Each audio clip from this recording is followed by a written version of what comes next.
Morning. I'm Frank Fitzgerald, Product Manager for Tyco Electronics, Raychem products, and the cable accessories.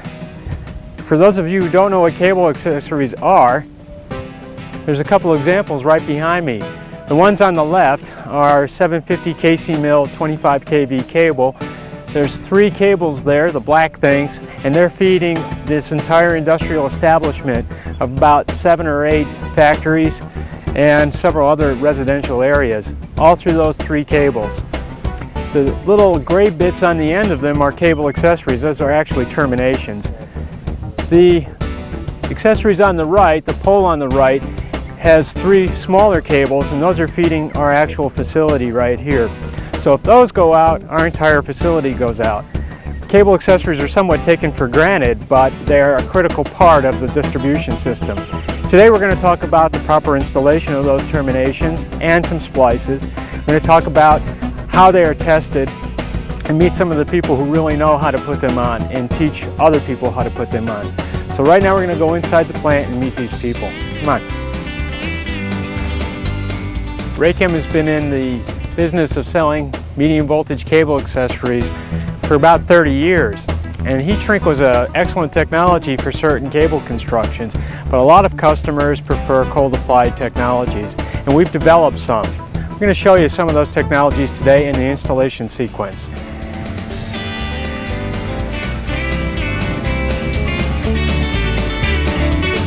Hey Harry. Hi Frank. This is Harry Jaworski. He's the development manager here. And Harry's got a group of guys that design new products for us. But what are you working on right now, Harry? I'm working on a trifurcator. This is turning a paper cable into a polymeric cable. So this is a 3-conductor PILC cable, is that what they call that? Yeah, this is a 3-conductor paper insulated lead cable. Okay, well, what's this bit right here? This is called the trifurcating breakout. And essentially this part is put over top of the breakout region and shrunk with a torch and recovered down to seal out the oil. So this thing shrinks down into that shape? Yes.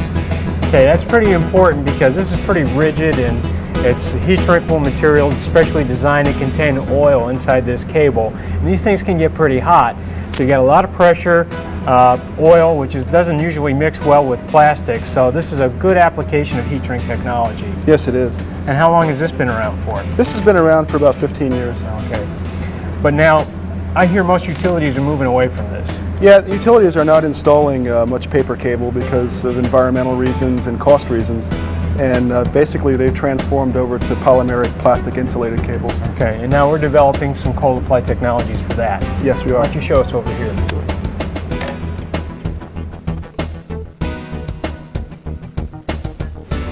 Okay, Harry, this looks like one of those plastic cable, which I know is polymeric, really, not plastic. What do we got? This is a polymeric insulated EPR cable with flat strap neutrals.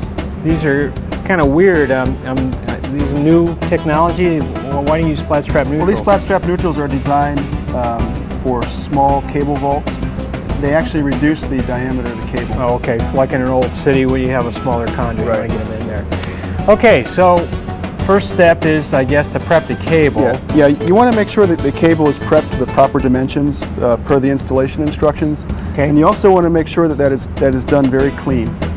Make sure all the contamination is removed. And you really don't want to fudge on the cable dimensions, and you also got to make sure you got this cutback pretty darn neat, right? You don't want to dig into the insulation. That's correct. You don't want to have any knife cuts in the cutback, and you want to make sure this is cut straight and clean. Okay, the next step would be what? Next step would be to clean the cable.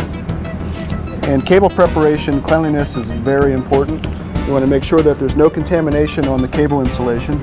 So you simply take the cable wipe, you want to wipe back towards the cable semicon on both sides, making sure you don't drag any of the conductive contamination up onto the cable insulation. And that stuff doesn't dry the way the old solvents, which really worked well, but were probably not very environmentally friendly. What we want to do here is we just want to fill in with mastic. This is that stress control mastic of some? This is a stress control mastic. In this case, we're just filling it in. I see. Can I try that? Yep, at the strands to prevent moisture from coming into the center of the splice. At the semicon cutback, so you want to use exactly the same mastic. Okay. And that's because we got a little shoulder right here where you took the semicon off. Is that correct? That's correct. And at that point, we have a high electrical stress. So we want to place this mastic over the semicon, place it over the center. Half and half? Half and half on both sides. Wrap it around 2 times.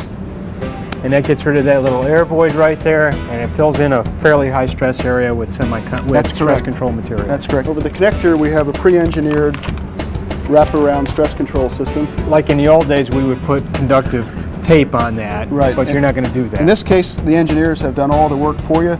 You have a conductive plate, which has a sealant mastic on here. This is a sticky tape. Sticky tape, which you position over the center of the connector. Center it there. Wrap it around 2 times. Kind of stretch it a little bit. Stretch it a little bit. And here you got to have clean hands, right? Close it off. I've got clean hands. Okay. So now I see we got the stress relief material over the connector. We got it at the semicon cutbacks. Now you can see there's some areas in here where there are voids. Yeah. We want to take this silicone grease void filler.